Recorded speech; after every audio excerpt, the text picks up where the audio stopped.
আসসালামু আলাইকুম। আশা করি আপনারা ভালো আছেন, সুস্থ আছেন। আলহামদুলিল্লাহ আমরাও ভালো আছি, সুস্থ আছি। চলে আসলাম আজকে পিজা খাওয়ার জন্য কুমিল্লা পিজা বার্গে। তো পিজা বার্গের লোকেশনটা হলো কুমিল্লা জাউতলা ইরানি বোরকা হাউস বিল্ডিংয়ে লিফটের 3-এ। আমরা লিফটের 3-এ চলে আসলাম। আসার পরে দেখলাম ওনারা বাইরে লিখে রেখেছে welcome to Pizza Burg Comilla. তারপর আমরা ভিতরে প্রবেশ করি। প্রবেশ করার পরে আমি ভিতরে সুন্দর একটা দোলনা দেখতে পেলাম।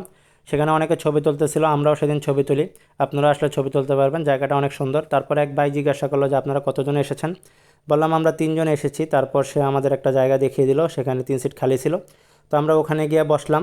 তো আমরা যেদিন গেলাম পিজা বার্গে সেদিন অনেক ভিড় ছিল, আর তাদের এই পিজা বার্গটা অনেক সুন্দর করে সাজিয়েছে। তো তারপর আমি তাদের মেনুটা নিলাম, নেওয়ার পরে অনেক ধরনের সেখানে পিজা ছিল। তো আমরা মিডিয়াম সাইজের একটা পিজা অর্ডার দিই। আপনি আসলে এখানে আপনি কফি, মিল্কশেক অনেক কিছু পেয়ে যাবেন। তো আমাদের পিজাটা অবশেষে সামনে চলে আসছে। দেখুন পিজাটা অনেক সুন্দর।